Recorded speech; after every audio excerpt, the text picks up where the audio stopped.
माझ्या शेतकरी भावांनो आणि बहिणींनो, मी तुमच्याशी संवाद करायला आलोय खरा, पण तुम्हीच एवढं प्रभावीपणाने बोलताय, मला तर काही शब्द सुचत नाहीयेत। आज हा माझा चौथा दिवस आहे मराठवाड्यात फिरतोय आणि तुम्ही जे काही मला सांगितलं, तुम्हाला काय वाटतं तुम्ही मला काय नवीन सांगितलं? व्यथा त्याच आहेत। पहिल्या दिवसापासून याच व्यथा, हाच त्रास माझा सर्वसामान्य शेतकरी आणि त्याच्यामध्ये काही शेतकरी महिला सुद्धा मला सांगतात। आताच हे सरकार आहे, आपल्याला सांगितलं काय काय कसं त्यांचं चाललेलं आहे। म्हणजे आपला पक्ष तर चोरलाच, मत तर चोरलीच, आता जमीन पण चोरायला लागली। आलं होतं ना काल एक प्रकरण, कोणाचं? आणि पहिल्याच दिवशी मला पत्रकारांनी विचारलं, काही जणांनी विचारलं, तुमची प्रतिक्रिया काय? म्हटलं कशाला देऊ प्रतिक्रिया, काहीच होणार नाही याच्यामध्ये। एक दोन दिवस तुम्ही बसाल बोंबलत सगळे, आम्ही पण मोठे राजीनाम्याची मागणी करू, ही चौकशी करा, ती चौकशी करू। मुख्यमंत्री कोणी असला तरी त्याची गाय केली जाणार नाही, चौकशी समिती नेमतील, क्लीन चिट देतील, विषय संपला। झाले की नाही तसं? तसंच होतंय। किती प्रकरणं काढायची यांची? आधी यांचं प्रकरण येण्याच्या आधीच एक पुण्यामध्ये आणखीन एक प्रकरण आलं होतं। कोणाचं आलं होतं? जैन मठ, माहिती आहे ना तुम्हाला? ते सुद्धा गेलं आता। कोणाच्या आत्महत्यांचं प्रकरण, आत्महत्या का हत्या, ते थोडंसं वरती येतं, पुन्हा ते मिटवायला दुसरं काहीतरी येतं, ते विसरून जातो। आणि हा असा सगळा कारभार बघितल्यानंतर सरकारला मतचोरी करण्याशिवाय दुसरा पर्याय नाहीये। आता याच्यात दोन गोष्टी आहेत, एक ईव्हीएम आणि दुसरं बोगस मतदान। म्हणजे सहज एक कोणीतरी मला काही एक विनोद सांगितला, तो सांगतो तुम्हाला। जेव्हा आपण शिवसेना म्हणून निवडणुकीला सामोरे जातो तेव्हा आपण काय सांगतो की तुम्ही मशालीवरती, मशालीचं बटन दाबा, मत शिवसेनेला मिळेल, बरोबर आहे ना? आता पवार साहेब काय म्हणतात की तुतारी वाजवणारा माणूस, त्याच्या म्हणजे तुतारीवरचं बटन दाबा, मत त्यांच्या राष्ट्रवादीला मिळेल। काँग्रेसवाले काय सांगतात, तुम्ही हाताचं बटन दाबा, मत कोणाला मिळेल? काँग्रेसला मिळेल। भाजपवाले काय सांगतात, कोणतेही बटन दाबा, मत आम्हालाच मिळेल। ही लोकशाही आपली। आणि लोकशाहीमध्ये तुम्ही न्याय मागितलं तर तुम्ही देशद्रोही आहात। मग तुम्ही आता नवीन त्यांनी शब्द काढलाय, शहरी नक्षलवाद, म्हणजे शहराच्या बाजूला शहरी नक्षलवाद, ग्रामीण भागाला नक्षलवाद।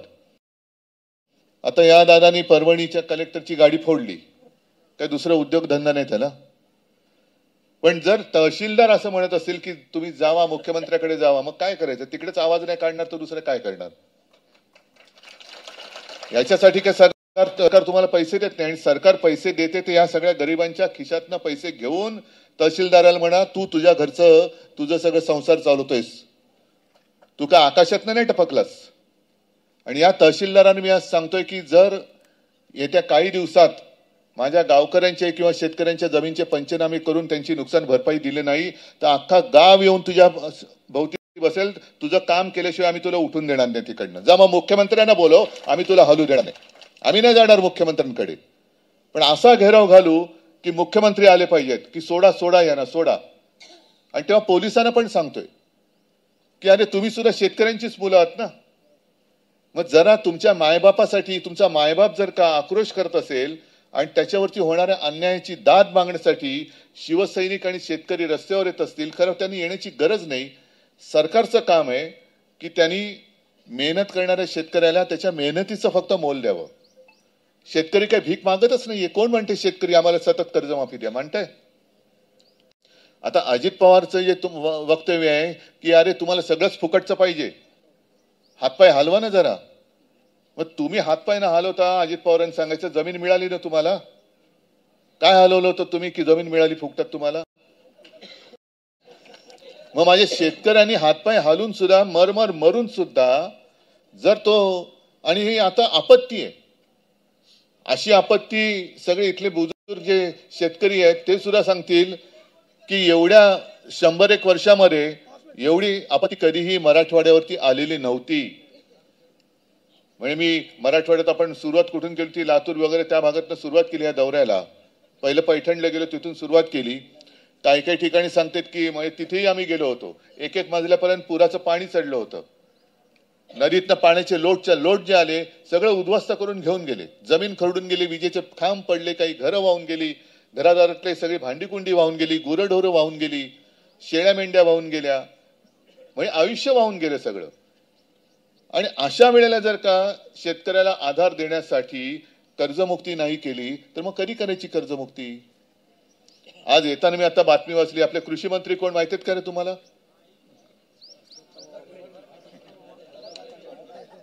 नाही, दत्तात्रय भरणे, बरोबर ना, माझ्याही मंत्रिमंडळात ते होते. म्हणजे एक तर आता मंत्री कोण, कोणत्या खात्याचा आणि तो काय करतो, दिसतो कसा, हेच लोकांना माहिती नाही. त्यांनी सांगितले की कर्जमाफी व्हायला पाहिजे आणि त्याची समितीचा अहवाल एप्रिल पर्यंत येणे अपेक्षित आहे. एप्रिल पर्यंत येणे अपेक्षित म्हटल्यानंतर तुम्ही निर्णय घेणे कधीपर्यंत अपेक्षित आहे? जून मध्ये कर्जमाफी करणार. मी तर म्हणतो माफी शब्दच नकोय, कर्जमुक्ती पाहिजे. कारण माफी गुन्हेगाराला करतात. आता जून मध्ये कर्जमुक्ती केल्यानंतर तुम्हाला चालतंय का रे, मी जातो घरी? आता जर का तुम्ही ज्या संकटात आहात आणि तुम्हाला कर्जमुक्तीचा गुळ कोपराला जूनचा लावला असेल तर चालतंय तुम्हाला? बरं, आता तुम्ही सगळे शेतकरी आहात ना, तर माझ्यासारखे शहरी नाही, मी खरं सांगतो, मला शेतीतलं काही कळत नाही. आता तुमचं नुकसान झाले ना की नाही झाले? पंचनामे झाले की नाही झाले? बरं, आता जर का पथक आलं तर पंचनामा कसा करणार, कसला करणार? नाही, कारण नाही, काहीच राहिलं नाही तरी देखील तुम्ही काय घरी बसलात का कामाला लागलात ना. मग आता तुम्ही जर का, मी अगदी काल परवाचीच गोष्ट आहे, एक ते फोटो पण आलाय माझा, आंबारस वगैरे सगळे होते, खैरे साहेब होते, ते एक जण तो पेरणी करत होता आणि पेरणी करताना तो भूम पेरणी करताना रडत होता मी बोलताना, पण त्याचं काम चालू आहे, काय करणार? नाही तर उद्या काय खाणार? आता जर का मी समजा मी अंबादास खैरे साहेब पथक म्हणून गेलो असतो तर काय बोललो असतो, काय प्रॉब्लेम नाही, शेतकरी पेरणीला लागलेला आहे, याचं काही नुकसान झालेलं नाही, गेला असताना रिपोर्ट. मग कसला डोंबल्याचा पंचनामा करणार? जमीन खरडून गेलेली आहे. काय काल सुद्धा तो एक शेतकरी बसला होता, तो म्हणाला इथून 1 किलोमीटरवरती जमीन, कोणी यायला तयार नाही. बरं, खरडून गेलेली जमीन पूर्ववत व्हायला किती दिवस लागतात? 2 ते 3 वर्ष किमान. त्याच्यासाठी आधी तुम्हाला माती द्यावी लागेल. इकडे विहिरी गाळाने भरलेल्या आहेत आणि जमीन पूर्णपणे खडकाळ झालेली आहे. माती आणणार कुठून? कोण देणार माती? 3.5 लाख रुपये तुमच्या खरडून गेलेल्या जमिनीला कसे देणार ते? मनरेगातून असे पैसे काढून देता येतात का? म्हणजे हा सगळा जो काय बोगस कारभार आहे दगाबाजीचा, हा बघितल्यानंतर आपण नुसते असे गप्पा मारून बसणार का? संवाद दौरा मी केलोय, संवाद दौरा, पण किती काळ संवाद करत बसणार? नुसतं बोलत बसणार का? कधी उठून उभं राहणार आणि काय जाब विचारणार आहात की नाही? मी या शेतकऱ्याचं खरंच कौतुक करतो, तुमचं अभिनंदन करतो. मी तुम्ही गाडी फोडली तरी अभिनंदन करतो, कारण तुम्ही नाईलाज म्हणून तुम्ही धोंडा मारलेला आहात. नाईलाज म्हणून ती धोंडे मारण्याची वेळ या सरकारने आणलेली आहे. म्हणून धोंडे मारा किंवा मारायलाच पाहिजे असं माझं काही तुम्हाला म्हणणं नाहीये. पण आपण काय करतो, मोर्चा काढला, मोठा मोर्चा काढतो. एक दिवस सगळं काय होतं, दुसऱ्या दिवशी नवीन काहीतरी विषय काढतात, मोर्चा विसरला जातो. एक दिवस आम्ही चक्काजाम करू, सगळे चक्काजाम होतो, दुसऱ्याची परत कोणाचा तरी एखादा घोटाळा येतो, 2-3 दिवस गाजतो, चक्काजाम गेला केराच्या टोपलीत. एक दिवस आम्ही रेल रोको करू, एक दिवस रेल रोको करतो, लोकांना त्रास, सगळ्यांना त्रास, पुन्हा दुसऱ्या दिवशी येणे माझ्या मागला. कारण सरकारने तुमचं पाणी जोखलंय, सरकारने तुम्हाला ओळखलंय. सरकार काय म्हणतंय, हे किती दिवस बोंबलतील, किती दिवस म्हणतील, थोडे दिवसांनी आपले आपले कामाला लागतील, काय असेल नसेल ते पुन्हा गहाण टाकतील, पुन्हा काहीतरी कर्ज काढतील, काहीतरी करतील आणि लागतील कामाला. रात गई बात गई. आपण मधल्यामध्ये निवडणुका काढून घेऊ. आता निवडणुका लागल्यात, नगरपालिका परिषदा, मग जिल्हा परिषदा वगैरे, पालिका, महापालिका सगळ्या येणार. आणि केंद्रीय पथक तुमच्या गावात आलं होतं की नाही मला कल्पना नाही. परदेशी समिती आली का? 18 जुलैला या परदेशी समितीची घोषणा केली. तेव्हा होते मला वाटतं कोकाटे, त्यांनी जाहीर केलेली आहे. मग जुलैपासून आतापर्यंत परदेशी झोपले. त्याच्यानंतर आपत्ती आली, सप्टेंबरमध्ये मोठी आपत्ती आली, नंतर पाऊस चालूच आहे. आत्ता पाऊस थांबलाय. आत्ता 4 दिवस झाले. मी जेव्हा सुरुवात केली तेव्हा ढगाळ वातावरण होतंच, पण अजूनही कोणती समिती आली नाही. केंद्रीय पथक आत्ता येऊन गेलं. आणि तुम्ही लिहून ठेवा, ज्या अर्थी केंद्रीय पथक आता येऊन गेलेले आहे, तेव्हा निवडणुकी आता येतील ना जिल्हा परिषद वगैरे, तोपर्यंत आपले पंतप्रधान तुमच्या तोंडाला पानं पुसायला एखादं पॅकेज आणखीन जाहीर करतील. आत्ता पाहिजे मदत. आणि पंतप्रधानांनी मी त्याही वेळेला सांगितलं होतं, बिहारच्या निवडणुकीत कोणी न मागता सर्व जवळपास 75 लाख महिलांच्या खात्यात पंतप्रधानांनी केंद्रातून 10-10 हजार रुपये टाकले. आणि आपले मुख्यमंत्री जे मी फिरतोय, आज मुख्यमंत्री फिरायला पाहिजेत. मुख्यमंत्री बिहारला फिरतायत. नुसते नाही फिरत, त्यांचं भाषण आहे. तुमच्याकडे पण क्लिप आली असेल. हिंदी में बोल रहे हैं. नहीं, इधर आओ. नहीं, मैं आपको बताता हूं, हमारे जो प्रधानमंत्री जी हैं उनका सभी राज्यों पर प्यार है, महाराष्ट्र पर भी है, लेकिन अंदर की बात आपको बताता हूं. अरे क्या बनियन की जाहिरात है? ये अंदर की बात है. अंदर की बात आपको बताता हूं, प्रधानमंत्री जी का सबसे ज्यादा प्यार बिहार के ऊपर है. करा ना, सगळ्यांवरती प्रेम करा. प्रेम कोणी कोणावरती करायचं, तुम्ही सगळ्यांवरती करा, कारण तुम्ही देशाचे पंतप्रधान आहात. बिहारचे नाहीयेत, गुजरातचे तर, फक्त गुजरातचे तर नाहीच नाही, तुम्ही महाराष्ट्राचे सुद्धा पंतप्रधान आहात.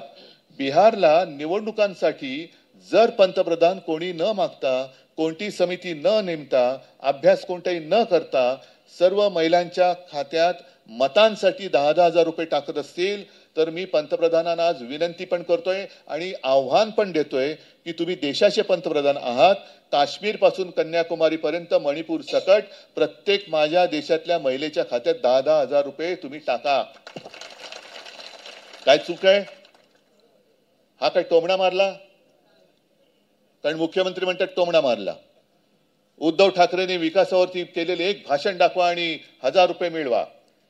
मी परवाही त्यांना कुठलं गाव, त्या गावामध्ये जे पाणी वगैरे चढलं होतं ना, तिथे सिरसाव, त्या गावात त्यांना आव्हान दिलं. मी त्यांना म्हटलं आज मी सिरसाव गावातच राहतो, तसं आता मी तुमच्या गावात राहायला तयार आहे. आणि मुख्यमंत्र्यांनी इकडे हेलिकॉप्टरने यावं. फक्त अट एक आहे, मुख्य रस्त्यापासून इथपर्यंत गाडीत नाही यायचं आणि किती हाडे शिल्लक राहतात ते दाखवायचं. मग विकासावरती बोला. आज शेतकरी पूर्ण जमीन खरडून गेलेली आहे. खरडून गेलेल्या शेतकऱ्यासमोर मी जाऊन काय सांगू? तुझ्या उरावरनं मी आता शक्तीपीठ महामार्ग नेतोय हे सांगू? हा विकास? आणि शक्तीपीठ महामार्ग इथे त्याचा तेवढा प्रभाव नसेल. काल होतो तिकडे होता. शेतकऱ्यांच्या सुपीक जमिनी पण त्याच्यात जाणार आहेत आणि मागणीच कोणाची नाहीये. पण काल राहुल तुम्ही जे सांगितलं ते बरोबर आहे. शक्तीपीठ महामार्गाला सिमेंट किती लागणार? 12 कोटी बॅग. हा आत्ताचा पहिलं प्राथमिक अंदाज. आता त्याचा नारळ फोडतानाचा खर्च किती आहे? 86,000 कोटी. आता हे सिमेंट कोणाचं वापरणार? मग तुम्हाला कळेल की कोणासाठी हा मार्ग आहे. विकास कोणाचा होतोय? कोणाचं सिमेंट? अदानी. आणखीन तुम्हाला त्याच्यात सांगतो, अंदर की बात बताता हूं. अब मैं आपको अंदर की बात बताता हूं. मुंबईच्या बाजूला कल्याण डोंबिवली आहे, माहिती आहे तुम्हाला? त्या तिथे मोठी जमीन ही अदानीला सिमेंट कारखान्यासाठी. आणि जसा इकडे शक्तीपीठ महामार्गाला विरोध आहे, तसं तिथे सिमेंट कारखान्याला, कारण प्रदूषण होऊ नये म्हणून तिथले स्थानिक रहिवासी त्याला विरोध करतायत. पण ते नियम बदलून, पंतप्रधानांनी केंद्रामध्ये नियम बदलून अदानीला सिमेंट कंपनीसाठी तिकडे जागा दिलेली आहे. मग कोणाचा विकास? आणि माझा शेतकरी आत्ताच त्याच्या हातामध्ये भिकेचा कटोरा घ्यायचंच बाकी आहे. हे शक्तीपीठ झालं, जमिनी गेल्या की तो भिकेला कंगाल झाला तर मरे ना का? शेतकरी मेला. आता तू दादा बोलला ना आत्महत्या, अरे करा ना आत्महत्या. सरकारला बरंच पडतंय, शेतकरी कमी होतोय. पण तुम्ही सगळे एकवटून सरकारचा गळा दाबत नाही, त्यांचा सरकारचा श्वास कोंडत नाही ना, तोपर्यंत तुमच्याकडे कोण लक्ष देणार नाही. आणि शिवसेना म्हणून आम्ही सगळे तुमच्या सोबत आहोतच. त्याच्यात काही प्रश्नच नाही. तुम्ही स्वप्नातही याचं कधी समजू नका की आम्ही तुम्हाला वाऱ्यावर सोडू.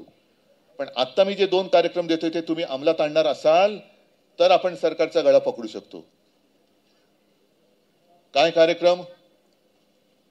मी 2 गोष्टी सांगितल्यात. इथे तर माझे आमदार खासदार म्हणजे आमदार जरी तिथला निवडून आलेला असला मतचोरी तुमच्या म्हणण्याप्रमाणे करून तरी खासदार आपला आहे आणि तुम्ही सगळे तर आमचेच आहात. मग जाऊन बसायचं तहसीलदाराच्या ऑफिसमध्ये आणि त्याला सांगायचं की तुला आम्ही शिवी गाडी काही करणार नाही, तुझी गाडी वगैरे काही फोडत नाही आम्ही, उलट तुझ्यासाठी आम्ही डबा पण घेऊन आलेलो आहे जेवणाचा. आणि त्या जेवणाचा डबा कसा न्यायचा? तुम्हाला आता काही धान्य मिळतंय ना, तांदूळ कसा स्वच्छ मिळतोय? कसा आहे तांदूळ? अरे अन्नदात्याला आता अन्न वाटलं जातंय. गहू कसा मिळतोय? सडका. तांदळामध्ये किडे, त्याच्यानंतर हायब्रिड. हे मला परवा त्या आजीनी शेतकरी पहिल्याच बैठकीमध्ये तेव्हा मी बघितलं अक्षरशः हाता आळ्या पडलेल्या आहेत तांदळामध्ये, गहू किडलेला आहे, सडलेला आहे. त्याचंच सगळं अन्न शिजवा आणि सांगायचं बाबा हे जसं तू आम्हाला वाटलं ना तेच तुला शिजून आम्ही तुला देते, खा पी मस्त ताजा तवाना हो, पण आमचं काम कर. हे काम केल्याशिवाय तुला सोडत नाही, नाही तर मुख्यमंत्र्याला बोलव मग तुला सोडतो. पंचनामे कर. आणि ज्यांचे पंचनामे केलेत, आमची तर मागणी आहे पूर्ण कर्जमुक्ती झालीच पाहिजे. शेतकऱ्याला हेक्टरी 50,000 रुपये मिळालेच पाहिजेत. पण ते देईपर्यंत कर्जमुक्ती तर करायला लावायचीच. पण इतिहासातलं सगळ्यात मोठं पॅकेज म्हणजे इतिहासातली सगळ्यात मोठी थाप जी मुख्यमंत्र्यांनी मारले त्यानुसार खरडून गेलेल्या जमिनीला 3.5 लाख रुपये, बागायती जमिनीला काय असेल ते तेवढे रुपये, जिरायतीला काय असतील ते, बहुवर्षी काय असेल काय, ह्या सगळ्याला जे जे काय तुम्ही तुमच्या शब्दाचे खेळ केलेत ना ते पहिले पैसे हे तुझ्या पंचनाम्याचा रिपोर्ट पाठव आणि आम्हाला पैसे आमच्या खात्यात जमा करून दे, तर आम्ही इथून तुला सोडतो. आणि दुसरा एक महत्वाचा आणखीन एक भाग की निवडणुका तर येणार. जसं मोदीजींनी नोटबंदी केली होती तशी तुम्हाला महायुती सरकारसाठी वोट बंदी करावी लागेल. तुम्हाला गावाच्या गावाने निर्णय घ्यावा लागेल की जोपर्यंत कर्जमुक्ती होत नाही तोपर्यंत महायुतीला मत नाही, जोपर्यंत आम्हाला विम्याचे पैसे मिळत नाही तोपर्यंत महायुतीला मत. अरे असे लेचपेच बोलून काय होणार आहे? नुकसान भरपाईचे पैसे मिळत नाही तोपर्यंत महायुतीला मत. शाबास. कर्जमुक्ती होत नाही तोपर्यंत महायुतीला मत. मग गावागावात बोर्ड लागले पाहिजे ते की जोपर्यंत हे नाही. कारण का निवडणुकीच्या आधी तुम्ही सांगितलं ना, मुख्यमंत्री आता मुख्यमंत्री तेव्हा उप होते, भाजपचं सरकार आलं तर आम्ही शेतकऱ्याचा 7-12 करू, कोरा कोरा कोरा. आणि आता विचारलं तर सांगतायत आम्ही योग्य वेळेला करू. तुम्हाला योग्य वेळ निवडायची संधी दिली होती, तुम्हाला तारीख लावली, या दिवशी मतदान करा. मग त्यांना सांगायचं की हे जोपर्यंत होत नाही तोपर्यंत आम्ही तुम्हाला मत देणार नाही. तोंडावर ठणकावून सांगा तर आणि तरच सरकार गुडघ्यावरती येईल, नाहीतर येणार नाही. आहे जरा तुमच्यात आहे ना, प्रत्येक ठिकाणी मला नांगर दिला जातोय, मला आसूड दिला जातोय, पण आसूड माझ्या समोर बसलेला आहे शेतकऱ्याचा. तुम्ही शेतकरी आहात, हातात आसूड आहे. हे कोरडे तुम्ही सरकारवरती ओढले पाहिजेत. आणि बघू ना कोण तुमच्या केसाला धक्का लावतो. शिवसेना आहे तुमच्या सोबत. आता जाब विचारायला लागा. जसं तुम्ही तुमच्या व्यथा माझ्याकडे मांडल्या, नुसत्या व्यथा मांडून नाही चालणार, अश्रू ढाळून काही होणार नाही. एक डोक्यात तिडीक जाऊन उभं राहिलं पाहिजे आणि सरकार घाबरलं पाहिजे तुम्हाला. अरे आत्महत्या कसले करता? आत्महत्या अजिबात करायच्या नाहीत. घरदार उघडं पडतंय. काल परवाकडेच राजुरा म्हणजे चंद्रपूरमध्ये एका महिला शेतकरी यशोदा राठोड 68 वर्षाची महिला, तिने आत्महत्या केली. मी समजू शकतो शेतकऱ्याच्या समोर आत्महत्या नाही तर दुसरं काय करू, पण आत्महत्या केली तर प्रश्न सुटत नाहीयेत, प्रश्न वाढतायत. मर्दासारखे उभे राहा. आम्ही आहोत तुमच्या सोबत. आणि दोन निर्णय हे तुम्हाला मान्य असतील तर त्याची अंमलबजावणी मला पाहिजे. आता आपण दगाबाज सरकारचा पंचनामा करायचा. या पॅकेजची पोलखोली आपण करायची. तुम्ही प्रत्येकाने हातामध्ये कागद पेन घेऊन प्रत्येक गावात जा आणि तहसीलदाराला सांगायचं की पहिलं तुझ्या सर्कलमध्ये किती पंचनामे केले त्याची यादी दे, किती जणांचे पंचनामे करून केले नाहीत त्याची यादी दे. नुकसान भरपाई किती ना मिळाली किती ना मिळायची त्याची यादी दे आणि ती रोज आम्हाला तुझ्या दारावरती लागलेली दिसली पाहिजे. आम्ही तुझा आता पंचनामा करतोय. मी जे बोललो होतो त्याच्याप्रमाणे आता यावेळेला तिसऱ्या वेळेला मराठवाड्यात आलोय. आपत्ती आली होती त्याही वेळेला आलो, मोर्चासाठी आलो, मोर्चात बोललो होतो, तसं आजही आलो. आता परत पुढच्या महिन्यामध्ये येईल. पण आल्यानंतर मी काही बोलणार नाही, तुम्ही काही बोलायचं नाही. तुमच्या हातातला फक्त मला कागद पाहिजे आणि तो कागद या दगाबाज सरकारच्या पंचनाम्याचा पाहिजे. आता लढायचं, नुसतं आता अश्रू गाळत बसायचं नाही आणि या दगाबाज सरकारचा पंचनामा आजपासून सुरू करा. जोपर्यंत लढत नाही तोपर्यंत न्याय मिळत नाही आणि लढण्यासाठी न्याय मिळवण्यासाठी शिवसेना पूर्ण ताकदीनिशी तुमच्या सोबत उभी आहे आणि तुम्हाला न्याय मिळवून दिल्याशिवाय राहणार नाही एवढं वचन तुम्हाला देणार. तुमची रजा घेतो. जय हिंद, जय महाराष्ट्र.